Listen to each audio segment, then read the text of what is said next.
Have you ever had that feeling, where on paper you've got all the freedom in the world, but you still feel trapped?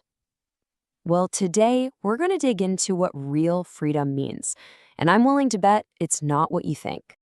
So, get this. What if I told you that a man who was born a slave actually understood freedom better than the billionaires, the influencers, and even the world leaders of today?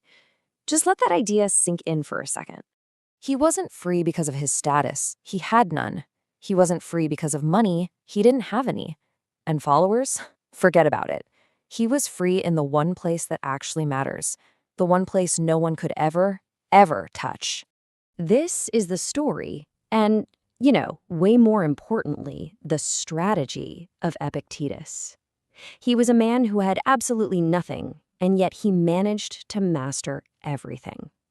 And by the end of this, you're going to see how his ancient strategy is the perfect tool for our crazy, chaotic, notification-driven world. All right, so first up, let's talk about the illusion of freedom. We've got to break down what we think freedom is and why it so often feels, well, like a total mirage.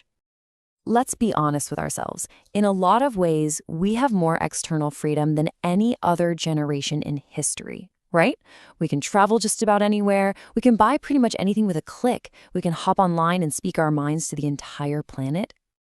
So with all of these amazing options, with all of this apparent freedom, why is it that so many of us still feel fundamentally trapped? Well, take a look at this. Modern slavery doesn't really look like physical chains and cages. It looks like the anxiety you feel about the future. It's that constant, nagging need for validation from other people. And it's that endless, crushing weight of comparing your life to everyone else's highlight reel. You see, you're not being controlled by some external master anymore. The thing that's really pulling the strings is your own mind.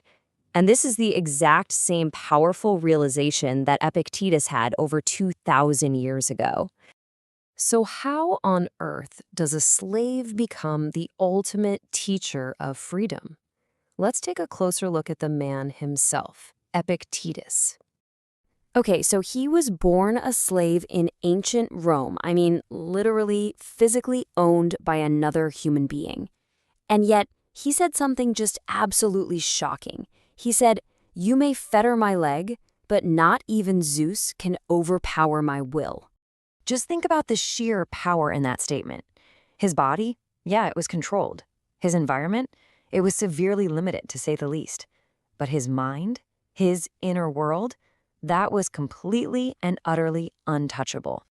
And that right there, that's the heart of Stoic freedom. It's this profound understanding that real, lasting freedom isn't something that's handed to you. It's an internal state, and it is completely independent of whatever's going on around you. So, how did he do it? How did he achieve this unshakable inner peace? Well, Epictetus used a simple but incredibly powerful mental tool. It's the core of his entire philosophy, the dichotomy of control. So here's the fundamental problem that we all face every single day. Our brains are basically wired to crave control, certainty, and validation from others.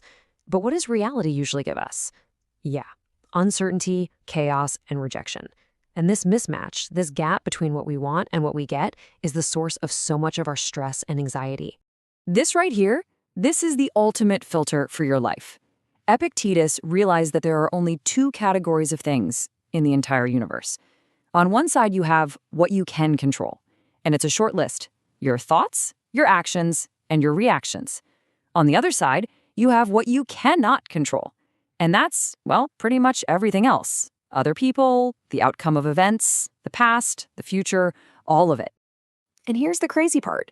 Most people spend about 90% of their mental and emotional energy focused on that second column, the things they have absolutely zero control over.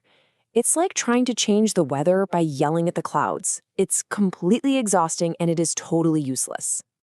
Okay, so what does this actually look like in practice today in our world?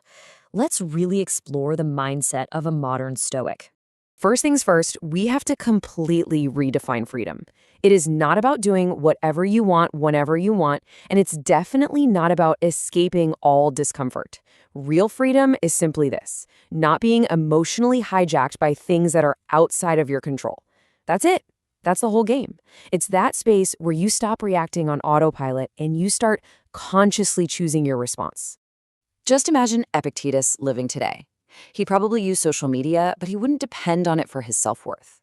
He'd have a job, but he wouldn't tie his entire identity to his title. And yeah, he'd still experience stress. He's human after all. But he wouldn't be ruled by it, not while everyone else is frantically refreshing their notifications. Okay, so how can you actually start applying this amazing philosophy to your own life? Let's break it down into a practical, actionable system you can use right away. Here are 5 simple steps. 1. The control audit. Every single time you feel stressed, just ask yourself, is this in my control? If the answer is no, you practice letting it go. If it's yes, you take action. 2. Reframe everything. Instead of seeing problems as just bad, see them as opportunities to practice your principles. 3.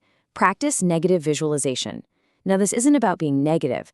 It's about briefly imagining losing things you care about to build resilience and a deep, powerful sense of gratitude for what you have right now. 4. Train discomfort. Do small, hard things on purpose, like taking a cold shower. It builds mental toughness. And finally, number 5, build inner authority.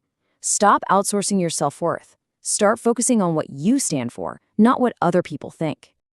And this all boils down to one deep truth at the very center of Stoicism, which modern psychology, like cognitive behavioral therapy, has now pretty much proven.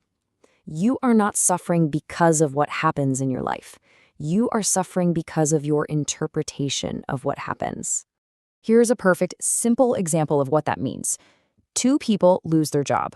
The exact same external event. Person A thinks, this is the end of my life. Person B thinks, this is the start of something new. It's the same event, but it creates a completely different internal reality, which ultimately leads to a totally different life. Epictetus didn't sit around waiting for his circumstances to change so he could be free. He became free first, inside his own mind. And because of that, nothing could ever truly enslave him again. So the real question this leaves us with is this: are you going to keep waiting for life to change around you, or are you ready to take control of the only thing you ever truly can?